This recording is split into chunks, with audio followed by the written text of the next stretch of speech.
Voice के बारे में कुछ चीज़ें जान चुके थे कि वॉइस क्या है, वॉइस के टाइप को जान चुके थे और वॉइस को कैसे हम चेंज करेंगे ये आज जानेंगे। ठीक, तो वॉइस क्या है हम फिर से बता देते हैं। वॉइस वॉइस एक कला है, यानी voice is an art which making of statement, यानी कथन को बनाने की कला है।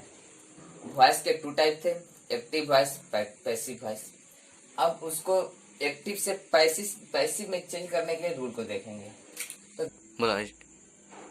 पहला रूल था कि the object of an action sentences, यानी जब ऑब्जेक्ट वाक्य में काम करेगा तो सब्जेक्ट इन पैसिव, यानी पैसिव में सब्जेक्ट, यानी केवल सब्जेक्ट होगा, सब्जेक्ट के साथ कुछ जुड़ा नहीं होगा। लेकिन जनरली मुख्यतः the subject of an active sentence, and active sentence में जब सब्जेक्ट होगा तो बिकम्स होता है बाई प्लस ऑब्जेक्ट, यानी पैसिव बाई प्लस ऑब्जेक्ट बनाते हैं, लगाकर बनाते हैं। Be plus V three, be plus V three का मतलब ये होता है पैसिव, यानी बी प्लस भी थ्री, आ जाना आ जाना। Be plus be three makes the structure of passive voice, यानी be plus be three passive voice की संरचना को बनाता है। ध्यान रहे कि एक्टिव सेंटेंस यानी एक्टिव वॉइस में मौजूद मुख्य क्रिया का जो रूप हो, पैसिव वॉइस में वही रूप बी को दे दिया जाता है। जो मेन वर्ब है उसको मेन वर्ब के ही रूप को बी के रूप में दे दिया जाएगा, और आगे देखेंगे उस क्रिया को पैसिव में सदैव भी3 दे दिया जाता है। उसी क्रिया को भी3 यानी बी प्लस भी3, जो कि मेन वर्ब उसको बी का रूप देंगे और जो वर्ब था उसको भी3 में चेंज कर देंगे। यदि वाक्य में पहले से कोई एक्सिलरी वर्ब हो, एक्सिलरी वर्ब का मतलब इज, आर, एम, वाज, वर हो, तो पैसिव बनाते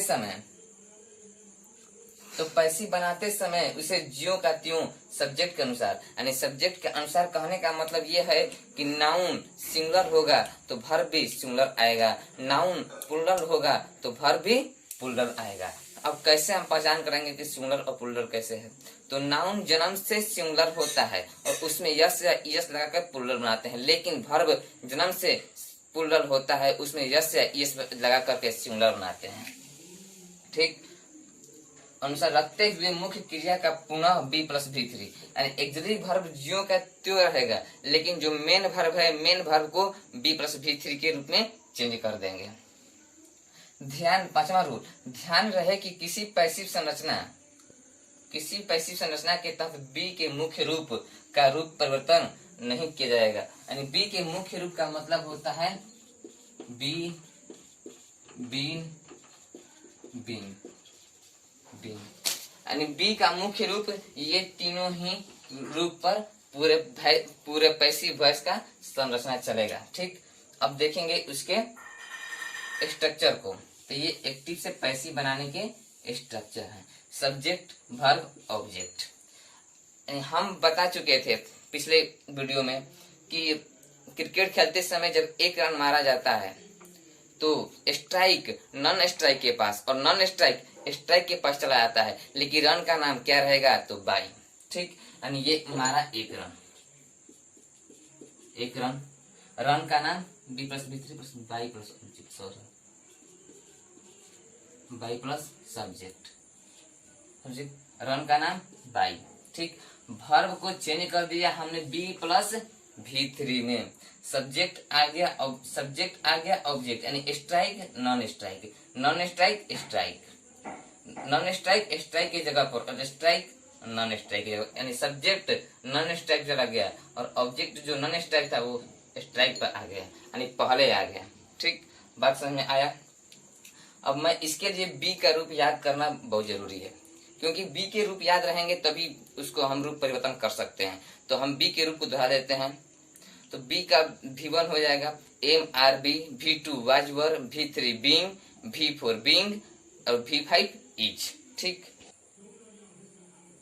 तो हम एग्जाम्पल देखेंगे उसका कैसे बनाएंगे। एक्टिव, ये एक्टिव वॉइस है, एक्टिव वॉइस उसका पैसिव बनाने के लिए हम उस रूल को अपनाएंगे। ठीक, यानी सीता राइट्स अ लेटर, यानी सीता पत्र लिखती है, तो उसको बनाने के लिए, यानी ये हमारा नॉन स्ट्राइक है और ये स्ट्राइक, नॉन स्ट्राइक को स्ट्राइक यहाँ लाएंगे तो अ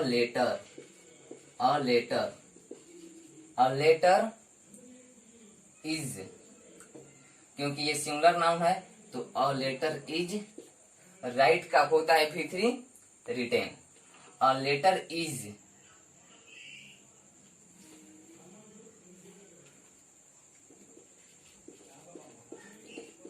लेटर इज रिटेन, और बाई रन का नाम बाई और सीता आ जाएगा। ठीक, यानी ये हमारा एक रन, तो ये परिवर्तन हो गया। बात समझ आ रही? अब ऐसे ही आगे देखेंगे। देखेंगे अगला example, they played cricket, they play cricket, ये दे प्ले क्रिकेट, यानी क्रिकेट को हमारे ये नॉन स्ट्राइक है तो स्ट्राइक पर लाएंगे, यानी क्रिकेट, क्रिकेट ये कौन सा रूप है? तो V2 रूप है, यानी V3 जब भी आएगा तो हैज और हैव के साथ आएगा। ठीक, यानी V2 रूप है तो प्लेड, यानी बी का V2 रूप क्या होता है? तो वाज और वर, यानी ये कौन सा नाउन है? सिंगुलर नाउन है, इसलिए कौन सा वर्ब लगेगा? तो सिंगुलर वर्ब लगेगा। क्रिकेट वाज V2 है तो प्ले का V3 भी प्लेड ही होता है। Cricket was played by them, यानी दे का जो ऑब्जेक्टिव बदलेगा, ऑब्जेक्ट दे सब्जेक्टिव केस यहाँ है, जब ऑब्जेक्टिव केस में बदलेंगे तो देम बन जाएगा। इसको हम केस में समझेंगे। अगला एग्जांपल लेते हैं अब हम,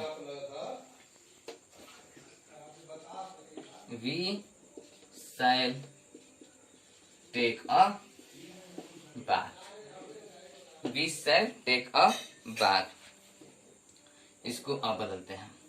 ये नॉन स्ट्राइक है, नॉन स्ट्राइक वाला स्ट्राइक के पास आएगा। अबात, अबात शैल, अबात क्या है? यानी शैल और विल का प्रयोग, ये टेंस की चीजें हैं थोड़ी सी, इसको मैं आगे बता दूंगा। टेंस की वीडियो बनाए थे एक, लेकिन अच्छा नहीं आ पाया तो सोचा तो शैल वी और आई के साथ ही सिर्फ शैल आता है और बाकी सब के साथ विल आता है।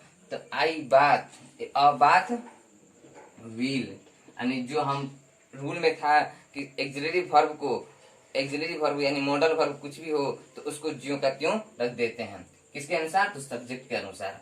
अ बात विल बी, विल बी यानी मॉडल, ये है हमारा मॉडल वर्ब, यानी मॉडल वर्ब के बाद हमेशा सदैव क्या आता है? V1 आता है। तो V1 क्या है?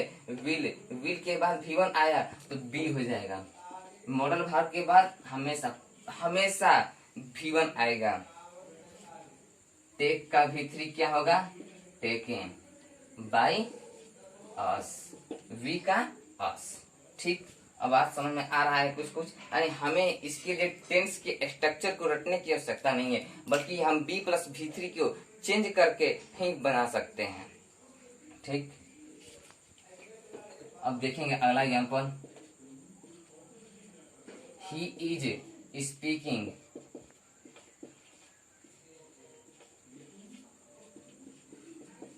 He is speaking English, and English non strike को लाएंगे स्ट्राइक के यहाँ। तो इंग्लिश ये एक्सिलरी वर्ब है, एक्सिलरी वर्ब को ज्यों का त्यों छोड़ देंगे। इंग्लिश इज, और ये क्या है? V4 है, तो V4 बी का V4 क्या होता है? तो बिंग होता है। तो English is being, English is being spoken, यानी स्पीक का V3 स्पोकन बाय हिम। ठीक, यानी ही का ऑब्जेक्टिव केस हिम, और उसी तरह सी का ऑब्जेक्टिव केस हर होता है। ठीक, अब देखेंगे अगला एग्जाम्पल।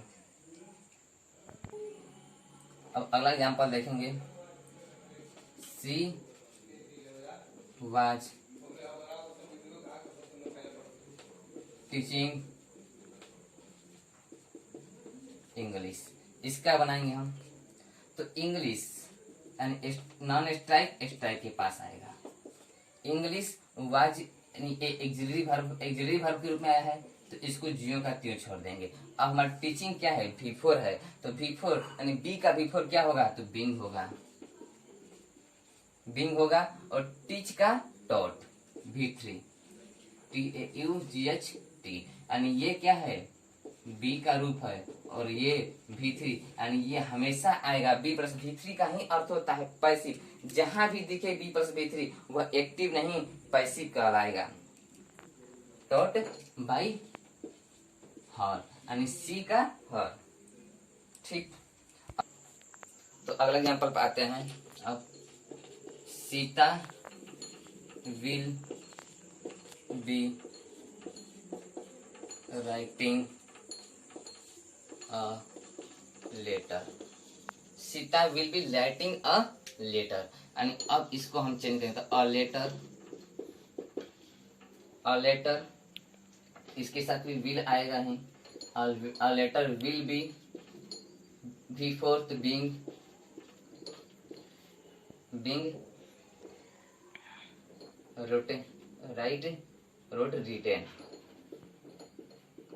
Retain by Sita.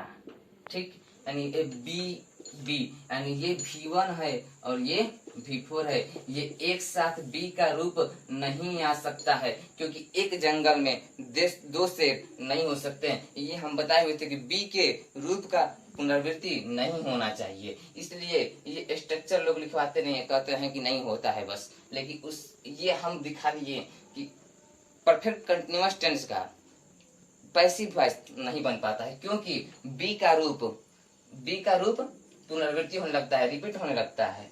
ठीक, अगला एग्जांपल देखते हैं। अब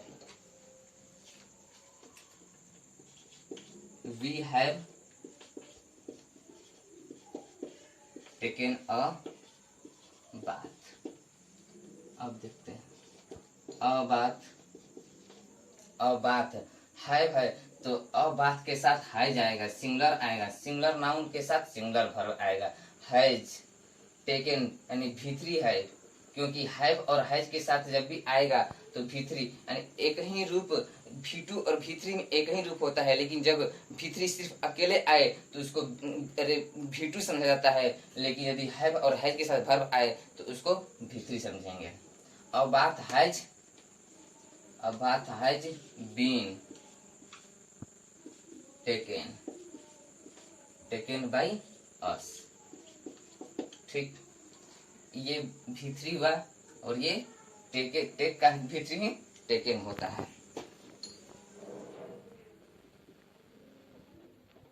Radha had stolen a bag. Radha had stolen a bag. Bag had, ये एक्सिलरी वर्ब ज्यों का त्यों ही रह जाएगा।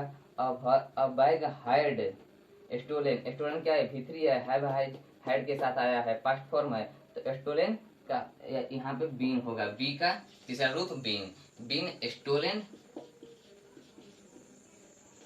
Stolen by Radha. समझ रहे हैं। और लास्ट एग्जांपल आपको दे देते हैं। Sita will have written a letter. Sita will have written a letter. Sita a letter non strike आएगा स्ट्राइक के पास, क्योंकि एक रन मारा गया और रन का नाम बाई रहेगा। तो अ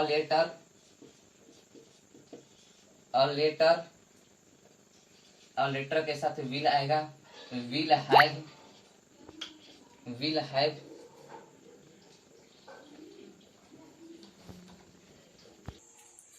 तो लेटर विल यानी ये सिंगुलर नाउन है, तो सिंगुलर नाउन के साथ सिंगुलर वर्ब आएगा। तो अ लेटर हैज, ये V3 है तो V3 B का रूप में V3 चेंज करेंगे तो बीन हो जाएगा, बीन। और V3 इसका V3 ही आ जाएगा। रिटेन बाई, रन का नाम क्या था, बाई सीता, यानी सीता स्ट्राइक थी तो स्ट्राइक से नॉन स्ट्राइक पर आ गई। ये अभी असर्टिव सेंटेंस का था, निगेटिव और इंटरोगेटिव सेंटेंस को आगे मैं लेकर आऊंगा। और इस वीडियो यदि पसंद आया हो तो लाइक शेयर कमेंट और करिएगा। धन्यवाद।